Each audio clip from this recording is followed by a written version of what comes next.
কালের কণ্ঠের দুপুরের সংবাদে স্বাগত জানাচ্ছি। আপনাদের সাথে আছি আমি তারতিবা ফারুহি। শুরুতেই জানাচ্ছি সংবাদ শিরোনাম। ওসমান হাদিকে গুলির ঘটনায় একজন শনাক্ত, গ্রেফতারের জন্য তথ্য সহায়তা চেয়েছে ডিএমপি। হাদির পরিবারের সঙ্গে প্রধান উপদেষ্টার সাক্ষাৎ, সর্বোত্তম চিকিৎসা নিশ্চিতের আশ্বাস। ৮ ঘণ্টায় নিয়ন্ত্রণে আসেনি কেরানীগঞ্জের আগুন, লক্ষ্মীপুরের নির্বাচন অফিসে অগ্নিসংযোগ ও গোপালগঞ্জের আদালতপাড়ায় ককটেল বিস্ফোরণ। এবং তৃতীয় বিশ্বযুদ্ধের দিকে ঠেলে দিচ্ছে ইউক্রেন যুদ্ধ, নেপথ্যে অন্য দেশের মদদ, ট্রাম্পের সতর্কতা।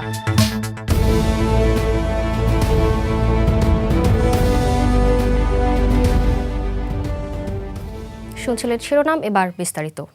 শঙ্কামুক্ত নন ওসমান হাদি, সামনে অন্তত ৭২ ঘণ্টা সবচেয়ে ঝুঁকিপূর্ণ, এমনটা জানিয়েছেন চিকিৎসকরা। শুক্রবার রাতে ঢাকা মেডিকেল কলেজ হাসপাতাল থেকে এভার কেয়ারে স্থানান্তর করার পর সেখানেই আইসিইউতে চিকিৎসাধীন ওসমান হাদি। বিস্তারিত একে আজাদের প্রতিবেদনে।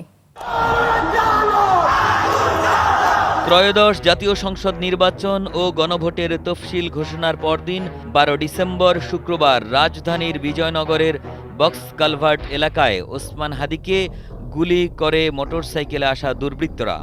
ঢাকা ৮ আসনে স্বতন্ত্র প্রার্থী হিসেবে প্রচার চালাচ্ছিলেন তিনি। জুলাই অভ্যুত্থানে ক্ষমতাচ্যুত ফ্যাসিস্ট আওয়ামী লীগের সমর্থকদের কাছ থেকে হত্যার হুমকি পাওয়ার কথা ১ মাস আগেই জানিয়েছিলেন হাদি। তার উপর হামলাকারীরা এখনও চিহ্নিত না হলেও এটা নির্বাচন বানচালের ষড়যন্ত্রের অংশ মনে করছেন অনেকেই। এদিকে ১২ ডিসেম্বর রাতে এক জরুরি বৈঠকে প্রধান উপদেষ্টা ডক্টর মোহাম্মদ ইউনূস বলেন, জাতীয় সংসদ নির্বাচন ও গণভোট বানচালের ষড়যন্ত্র করা হচ্ছে। তিনি আরও বলেন, আমরা কোনো অবস্থাতেই এই ধরনের ষড়যন্ত্রকে সফল হতে দেব না। হাদি ঢাকা বিশ্ববিদ্যালয়ে ভর্তি হওয়ার আগে পড়াশোনা করেন নেসারাবাদ কামিল মাদ্রাসায়। ঢাকা বিশ্ববিদ্যালয়ে রাষ্ট্রবিজ্ঞানে পড়াশোনা শেষ করার পর বেসরকারি একটি বিশ্ববিদ্যালয়ে শিক্ষকতা করছিলেন তিনি। একসময় ছিলেন সাইফুডস কোচিংয়ের শিক্ষক। এছাড়া জ্বালাময়ী বক্তা হিসেবে তার সুনাম সবার মুখে মুখে। সম্প্রতি নজরুলের বিদ্রোহী কবিতা আবৃত্তি করেও বেশ সুনাম কুড়িয়েছেন। মূলত জুলাই অভ্যুত্থানের পর ইনকিলাব মঞ্চ গঠন করে আলোচনায় আসেন হাদি। ভারত বিরোধী বক্তব্য দিয়ে একটি সমর্থক গোষ্ঠী গড়ে তোলেন তিনি। প্রতিষ্ঠার পরপরই জুলাই অভ্যুত্থানের স্মৃতি ও শহীদ আহত ব্যক্তিদের স্বীকৃতি এবং জুলাই ঘোষণাপত্রের দাবিতে শাহবাগে সমাবেশ শুরু করেন হাদি। গত নভেম্বরে ওসমান হাদি নিজের ফেসবুক পেজে পোস্ট দিয়ে দাবি করেন, দেশি বিদেশি অন্তত ৩০টি ফোন নম্বর থেকে তাকে ফোন ও মেসেজ পাঠিয়ে হত্যার হুমকি দেওয়া হয়েছে। তার বাড়িতে আগুন দেওয়া, তার মা, বোন ও স্ত্রীকে ধর্ষণের হুমকিও দেওয়া হয়েছে। ওই পোস্টে তিনি লেখেন, আওয়ামী লীগের খুনি সমর্থকেরা তাকে সর্বক্ষণ নজরদারিতে রাখছে। তবে জীবননাশের আশঙ্কা সত্ত্বেও তিনি ইনসাফের লড়াই থেকে পিছিয়ে যাবেন না। ওসমান হাদিকে গুলি করার ঘটনায় সবাই নিন্দা ও উদ্বেগ জানাচ্ছেন। তার সমালোচকদের কেউ কেউ বলছেন তার সঙ্গে মতের অমিল থাকতে পারে, তাই বলে গুলি করা কোনোভাবেই গ্রহণযোগ্য নয়। হাদির মতো বিপ্লবীরা মরে না, তারা বারবার ফিরে আসে। তবে দেশের আইনশৃঙ্খলা নিয়ে উদ্বেগ যেন বাড়ছেই। Desk report, Kaler Kantho. ইনকিলাব মঞ্চের মুখপাত্র শরীফ ওসমান হাদিকে গুলি করা একজনকে শনাক্ত করা হয়েছে। শিগগিরই গ্রেফতার করা হবে বলে জানিয়েছেন ডিএমপি কমিশনার শেখ মোহাম্মদ সাজ্জাদ আলী। সকালে রাজারবাগে ডিএমপি কমিশনার জানান, এই ঘটনার তদন্ত চলছে, এখনই বেশি কিছু বলা যাচ্ছে না। সংসদ নির্বাচনে প্রার্থীদের নিরাপত্তার বিষয়ে ব্যবস্থা নেওয়া হচ্ছে বলেও জানান তিনি। এছাড়া ডিএমপির পাঠানো এক সংবাদ বিজ্ঞপ্তিতে বলা হয়েছে, অভিযুক্তের সন্ধানদাতার পরিচয় গোপন রাখা হবে, উপযুক্ত পুরস্কৃত করা হবে বলেও বিজ্ঞপ্তিতে জানিয়েছে পুলিশ।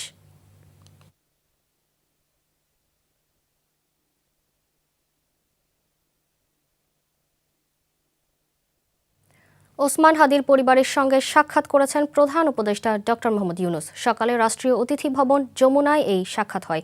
ওসমান হাদির সর্বোত্তম চিকিৎসা নিশ্চিতে সরকারের পক্ষ থেকে সব ধরনের ব্যবস্থা নেওয়া হবে বলে জানিয়েছেন প্রধান উপদেষ্টা। তিনি বলেন, হাদির শারীরিক অবস্থা বিবেচনায় যদি দেশের বাইরে পাঠাতে হয়, সেখানেই তার চিকিৎসার ব্যবস্থা করবে সরকার।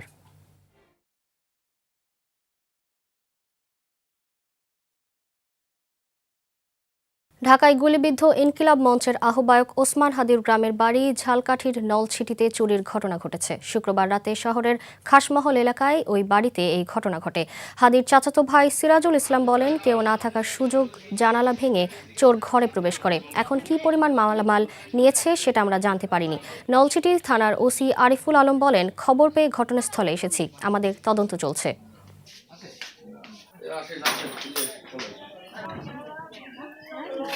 ওসমান হাদির উপর হামলাকারীদের গ্রেফতারে নিষ্ক্রিয়তার অভিযোগ এনে স্বরাষ্ট্র উপদেষ্টার পদত্যাগ দাবি করেছে মঞ্চ ২৪-এর আহ্বায়ক ফাহিম ফারুকী। শনিবার সকালে এভারকেয়ার হাসপাতালের সামনে সাংবাদিকদের তিনি বলেন, নির্বাচনকে বানচাল করার জন্য ওসমান হাদির উপর আক্রমণ করা হয়েছে। এদিকে গণ অধিকার পরিষদের সাধারণ সম্পাদক রাশেদ খান বলেন, আগামী ২৪ ঘণ্টার মধ্যে যদি ওসমান হাদির উপর হামলাকারীদের গ্রেফতার করা না হয় তাহলে স্বরাষ্ট্র উপদেষ্টার পদে থাকার কোনো অধিকার নেই। শুক্রবার বিকেলে ঝিনাইদহে তিনি একথা বলেন।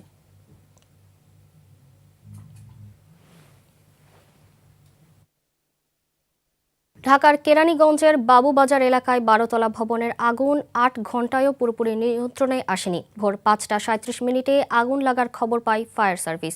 সিঁড়ি দিয়ে ৪৫ জনকে উদ্ধার করা হয়। এখন পর্যন্ত কোনো হতাহতের ঘটনা নেই। এদিকে কেরানীগঞ্জ উপজেলা নির্বাহী কর্মকর্তা ওমর ফারুক বলেন, ভবনগুলোর অনুমোদন আছে কিনা তা খতিয়ে দেখতে ৫ সদস্য বিশিষ্ট তদন্ত কমিটি গঠন করা হয়েছে। গ্যারেজের জায়গায় গোডাউন করা হবে, যা আইনের ব্যত্যয় হয়েছে। তদন্ত কমিটির সুপারিশে ভবন মালিকদের বিরুদ্ধে আইনানুগ ব্যবস্থা নেওয়া হবে।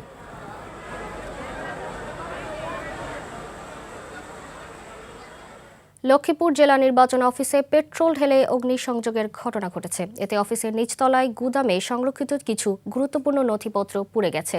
জেলা ভোর ৩:৩০টার দিকে জেলা নির্বাচন অফিসের নিচতলার জানালার কাচ ভেঙে ভেতরে পেট্রোল ঢেলে আগুন ধরিয়ে দেয় দুর্বৃত্তরা। এ সময় অফিসের দারোয়ান আগুন টের পেয়ে চিৎকার শুরু করলে দুর্বৃত্তরা দ্রুত পালিয়ে যায়। পরে নির্বাচন অফিসের কর্মচারীরা ফায়ার সার্ভিসে খবর দেন, তবে ঘটনাস্থলে পৌঁছানোর আগেই আগুন নিয়ন্ত্রণে আনা হয়। এদিকে শুক্রবার রাত ৯:৩০টার দিকে গোপালগঞ্জের আদালত পাড়ায় পরপর দুটি ককটেল বিস্ফোরণের ঘটনা ঘটেছে।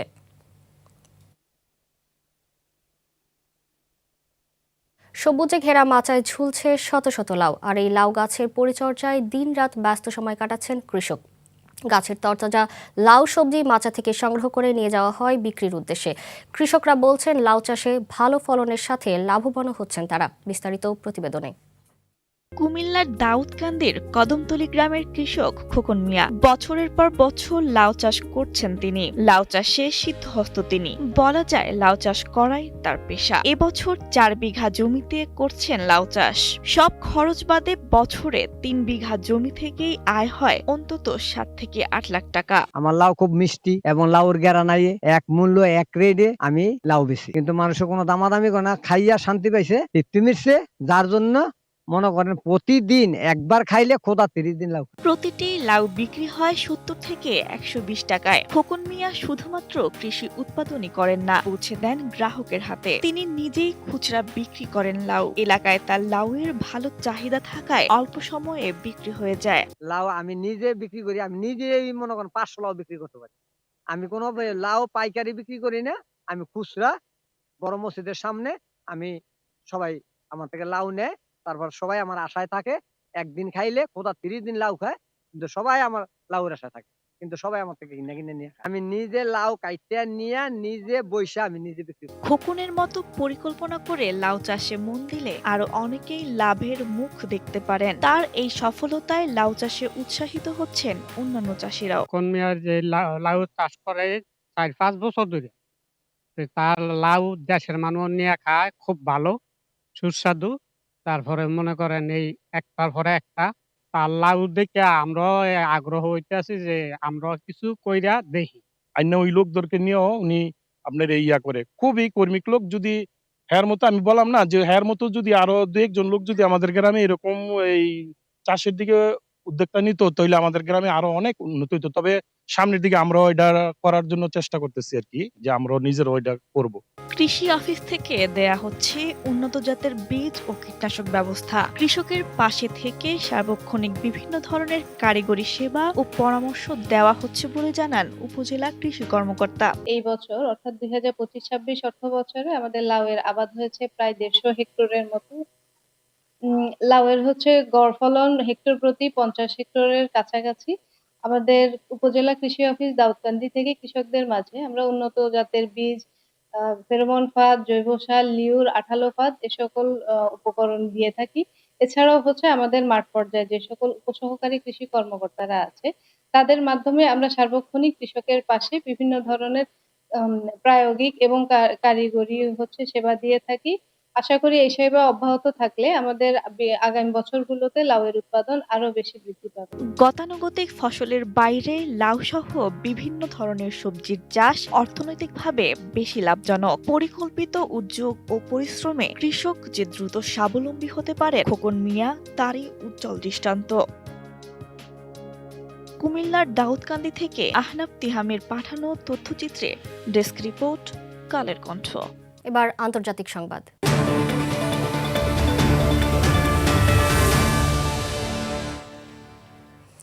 তৃতীয় বিশ্বযুদ্ধের আশঙ্কা প্রকাশ করেছেন মার্কিন president Donald Trump. Russia Ukraine যুদ্ধ শেষ পর্যন্ত বিশ্বযুদ্ধে রূপ নিতে পারে বলে মন্তব্য করেছেন এই নেতা।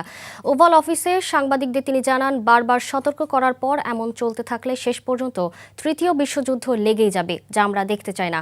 ট্রাম্প আরও জানান, যুক্তরাষ্ট্র একটি শান্তি চুক্তি করতে জোরালোভাবে কাজ করছে। তার দাবি, ইউক্রেনের প্রেসিডেন্ট ভলোদিমির জেলেনস্কি ছাড়া বাকি সব পক্ষই সেই প্রচেষ্টাকে সমর্থন করছে।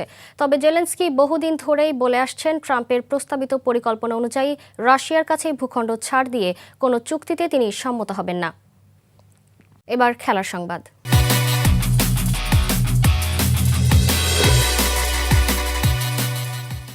আসন্ন 2026 ফুটবল বিশ্বকাপের টিকিট বিক্রির তৃতীয় ধাপ শুরু হয়েছে। প্রথম 24 ঘন্টায় প্রায় 50 লাখ টিকিটের আবেদন পেয়েছে ফিফা। সমর্থক গোষ্ঠীগুলোর একটি পক্ষ থেকে টিকিট মূল্য নিয়ে ব্যাপক অসন্তোষ থাকা সত্ত্বেও এই বিপুল আবেদন আলোচনার জন্ম দিয়েছে।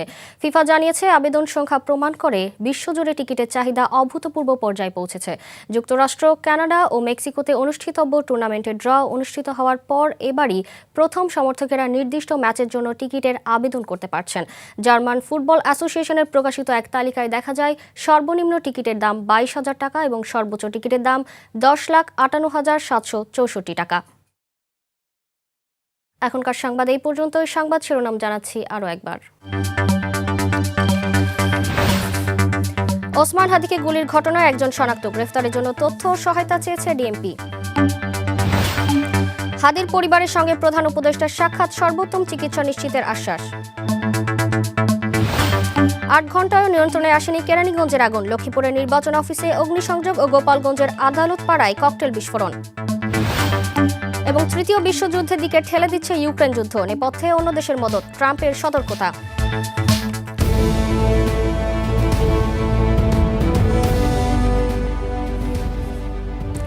সর্বশেষ সংবাদ জানতে চোখ রাখুন কালের কণ্ঠের ফেসবুক, ইউটিউব ও অনলাইনে। সাথে থাকার জন্য ধন্যবাদ।